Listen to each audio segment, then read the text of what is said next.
Hello, I'm Jack, and it's October 2025, which means that autumn is here.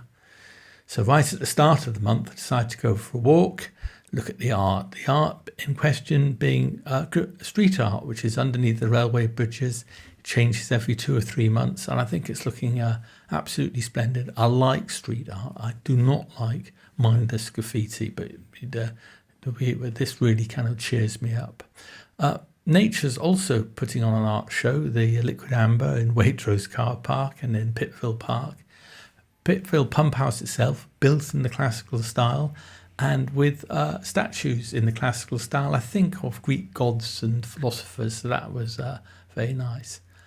By the end of the month, I wasn't walking, so I tried a different tack, and here's a photograph of mine and asked ChatGPT to turn it into art, be it Van Gogh or Matisse. And Ian and Zena looking lovely there. Why couldn't I walk was having an operation on my foot. I apologise for this photograph here. Got to get that bunion sorted out.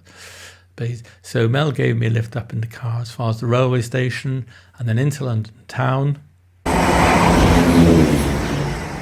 Got to Marylebone Station, walked round to Baker Street, and there's my old office on Baker Street. I'm in that corner block there 40 years ago, Post Office Tower.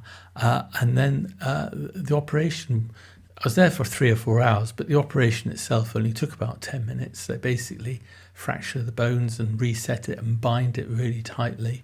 And the idea is that it finds its own position to get back together again. It means I've been sitting down for about a month now.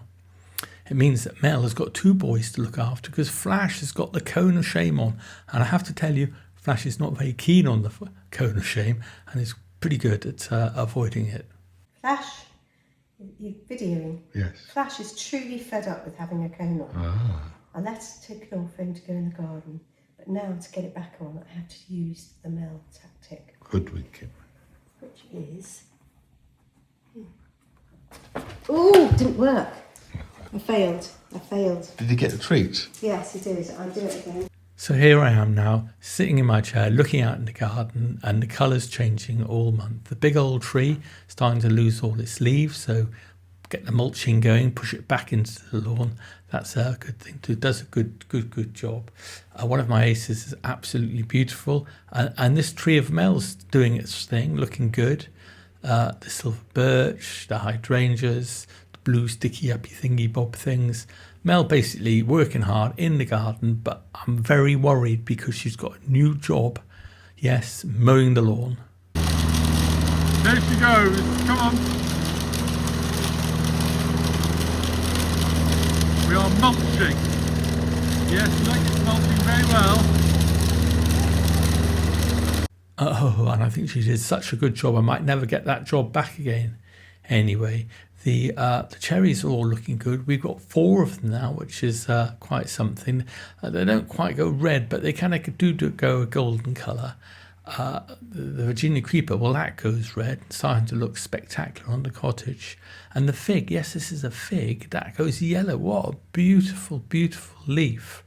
Liquid Amber, well, we got it for its beautiful, beautiful leaf, and you can see it here, kind of close up, looking good, next to its old friend, the smoke plant.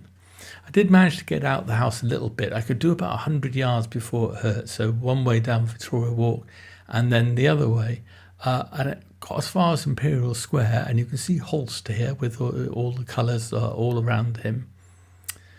Yep, so Mel, well, she's been a busy bunny, working away here, kind of cooking a meal, and we've had visitors. We had Bronwyn, and we also had Rachel. It's always good, so we love seeing Rachel. She and Mel are kind of forming a little kind of writing group, and Rachel gets invited to Mel's writing shed, which is more than I can say. But Mel's taken sympathy on me, drove me off to the pub. Can you see the king halfway up the tree? And we went for a drive, just for the sake of it, up the Golden Valley, and you can see here Gloucester Cathedral from the escarpment. Out for Sunday lunch, roast pork, and look at these Sundays, fantastic. And we went to a Stuart Copeland talk. He's the drummer from the Police, really good drummer, but boy, that he does not suffer from a lack of confidence, yes. Lots of lovely visitors. We've had Bronwyn and we've had Rob.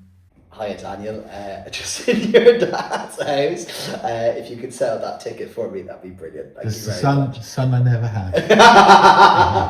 Irish son you never had. Talking of Daniel, well, he sent me this photograph from New York, and look, I replied with one from Austin exactly 40 years ago when I was his age, and here I am looking over that view, which, well, it's changed a bit. So that's it. I didn't do much, but nature did. I hope you enjoyed that little talk. Maybe like and subscribe if you're in a good mood. Thanks very much for listening, and hopefully see you again. Okay. Bye-bye. Bye-bye. Bye-bye.